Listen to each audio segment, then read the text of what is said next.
और अब हम आपको बताते हैं यूनिफॉर्म सिविल कोड के बारे में, क्योंकि यूनिफॉर्म सिविल कोड का एक फाइनल ड्राफ्ट उत्तराखंड में अब तैयार हो चुका है। यह उत्तराखंड में लागू होगा और यह ड्राफ्ट जिस एक्सपर्ट कमेटी द्वारा तैयार किया गया है उसका गठन 27 मई 2022 को हुआ था और इस कमेटी के अध्यक्ष सुप्रीम कोर्ट के रिटायर्ड जज रंजना प्रकाश देसाई थी।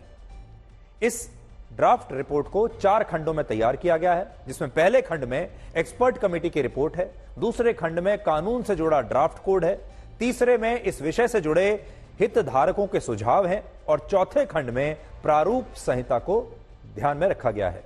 और सबसे बड़ी बात यह है कि इस ड्राफ्ट रिपोर्ट के कवर पेज पर न्याय की देवी को दर्शाया गया है, लेकिन न्याय की देवी की आंखों पर पट्टी भी बंधी हुई इसमें नहीं है।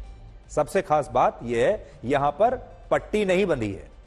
एक्सपर्ट कमेटी का कहना है कि कानून सभी धर्मों के लोगों को समान नजरों से देखे, इसलिए इसमें न्याय की देवी की आंखों से पट्टी को हटा दिया गया है और इस ड्राफ्ट रिपोर्ट को एक विशेष नाम दिया गया है और वो है समानता द्वारा समरसता।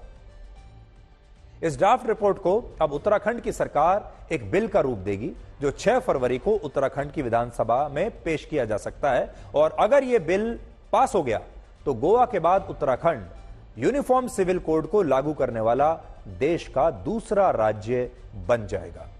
इस कानून के लागू होने से सभी धर्मों में विवाह के लिए लड़कियों की न्यूनतम उम्र अब 18 वर्ष हो जाएगी और लड़कों की न्यूनतम उम्र सभी के लिए, सब धर्मों के लड़कों के लिए 21 वर्ष हो जाएगी।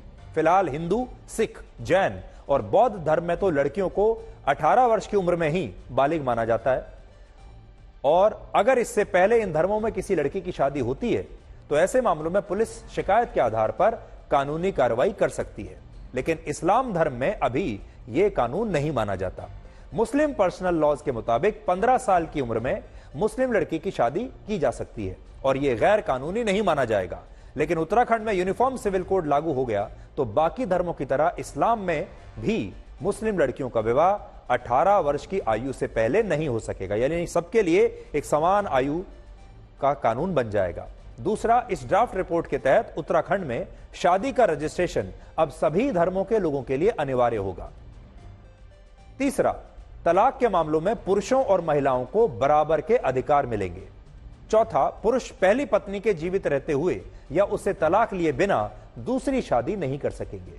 फिलहाल हिंदू, सिख, जैन और बौद्ध धर्म के लोग पहली पत्नी के जीवित रहते हुए या उसे तलाक दिए बिना दूसरी शादी नहीं कर सकते हैं, उन पर तो पहले से ही ये कानून लागू है और अगर कोई हिंदू ऐसा करता है तो उसे 10 साल की जेल की सजा हो सकती है। लेकिन मुस्लिम पर्सनल लॉज के मुताबिक देश में सभी मुस्लिम पुरुषों को बिना तलाक लिए 4 शादियां करने की छूट है, लेकिन उत्तराखंड में अभी सभी धर्मों के लोग समान कानून के दायरे में आ जाएंगे। ये एक बहुत बड़ा बदलाव होगा। 5वां पॉइंट इसमें है, पैतृक संपत्ति पर पुरुषों और महिलाओं का अब बराबर का अधिकार होगा, यानी जो हमारे देश में महिलाएं हैं, बेटियां हैं, बहन हैं, उन सब का बराबर का अधिकार संपत्ति में होगा। छठा, लिव इन रिलेशनशिप्स में रहने वाले सभी कपल्स को अब पुलिस में इसका सेल्फ डिक्लेरेशन फॉर्म भर के जमा कराना होगा, यानी पुलिस को पहले से बताना होगा कि ये कपल लिव इन रिलेशनशिप में रह रहा है। इससे पहले अभी तक ये डिक्लेयर नहीं किया जाता था, तो अब लिव इन रिलेशनशिप के बारे में अगर कोई रहता है वहां उत्तराखंड में, कोई भी कपल, कोई भी लड़का लड़की अगर रहते हैं तो उन्हें पुलिस स्टेशन में जाकर यह डिक्लेरेशन देना होगा। और 7वां, अनुसूचित जनजाति के लोग इस कानून के दायरे में नहीं आएंगे। लंबे समय से हम सबको प्रतीक्षा थी कि ड्राफ्ट हमको मिले, कमेटी ने अपना काम किया, हमको आज ड्राफ्ट मिल गया है। हमने चुनाव से पूर्व उत्तराखंड की देवतुल्य जनता से ये वायदा किया था, संकल्प लिया था और आज हमको ड्राफ्ट मिल गया है। हम उस दिशा में आगे बढ़ेंगे। विधानसभा का सत्र आहूत है और इस ड्राफ्ट का परीक्षण करेंगे। इस ड्राफ्ट का परीक्षण करने के बाद जो भी जरूरी औपचारिकताएं हैं पूरा करके विधानसभा के सत्र में इस एक्ट को, इस ड्राफ्ट को रखेंगे और उस पर चर्चा करेंगे। चर्चा के बाद जो विधेयक है उस रूप में उसको आगे बढ़ाएंगे। यूनिफॉर्म सिविल कोड में सबसे बड़ा मुद्दा एक से ज्यादा शादियों का है, लेकिन क्या आप जानते हैं कि भारत में सबसे ज्यादा बहुविवाह असल में इस्लाम धर्म में नहीं बल्कि ईसाई धर्म में होते हैं। भारत में सबसे ज्यादा ईसाई धर्म के 2.1%, इस्लाम धर्म के 1.9%, हिंदू धर्म के 1.3%, बौद्ध धर्म के 1.3% और सिख धर्म के 0.5% लोगों ने बहुविवाह यानी एक से ज्यादा शादियां की हैं। इसका मतलब यह है कि इस्लाम धर्म में बिना तलाक लिए 4 शादियां करने की इजाजत जरूर है, लेकिन इसके बावजूद ज्यादातर मुसलमान अब भी एक से ज्यादा शादियां नहीं कर रहे हैं। इससे भी ज्यादा हैरानी की बात यह है कि शहरों के मुकाबले गांवों में बहुविवाह ज्यादा होते हैं। गांवों में 1.6% लोगों ने और शहरों में 0.9% लोगों ने एक से ज्यादा शादियां की हैं। इसके अलावा जो लोग आदिवासी समुदाय से आते हैं वो लोग दलितों और पिछड़े समुदाय के लोगों के मुकाबले ज्यादा बहुविवाह करते हैं।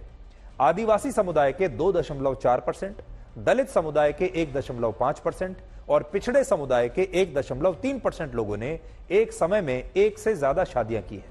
और भारत में कुछ राज्य ऐसे भी हैं जहां आदिवासी समुदाय में बहुविवाह को कानूनी मान्यता भी दी गई है और उनके लिए अलग से विशेष कानून लागू किए गए हैं।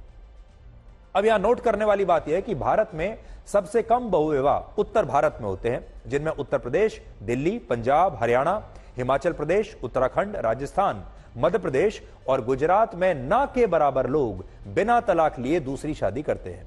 लेकिन उत्तर पूर्व भारत और पूर्वी भारत के राज्यों में वहां के लोग सबसे ज्यादा बहुविवाह कर रहे हैं, ऐसा आंकड़े बताते हैं। अब देखिए, भारत में यूनिफॉर्म सिविल कोड पर कानूनन वर्ष 1986 में ही ये आ सकता था, लेकिन तब राजीव गांधी की सरकार ने ऐसा नहीं किया और उन्होंने शाहबानो मामले में सुप्रीम कोर्ट के फैसले को तब पलट दिया था। इसलिए आज हम आपको वर्ष 1986 के शाहबानो केस के बारे में भी कुछ बताना जरूर चाहेंगे।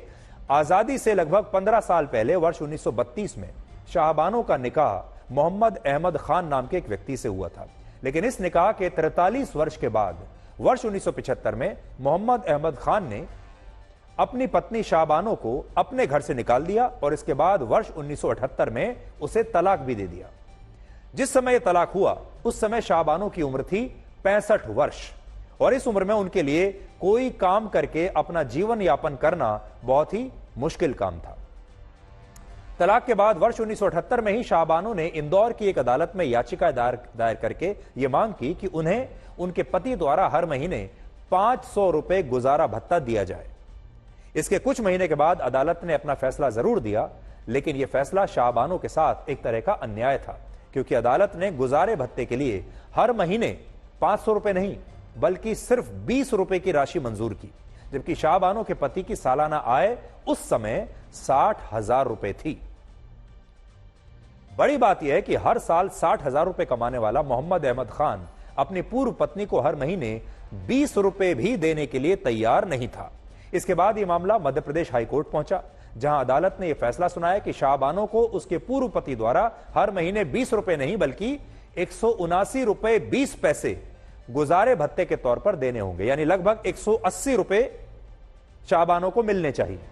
इस फैसले के बाद तब देश में एक नई बहस छिड़ गई और शाहबानो के पूर्व पति ने सुप्रीम कोर्ट में हाई कोर्ट के इस फैसले को रद्द करने के लिए एक याचिका लगाई और फिर वर्ष 1985 में सुप्रीम कोर्ट ने इस पर अपना अंतिम फैसला सुनाया और तब यह फैसला सुनाने वाले सुप्रीम कोर्ट के मुख्य न्यायाधीश जस्टिस YV चंद्रचूड़ थे, जो मौजूदा मुख्य न्यायाधीश जस्टिस DY चंद्रचूड़ के पिता थे।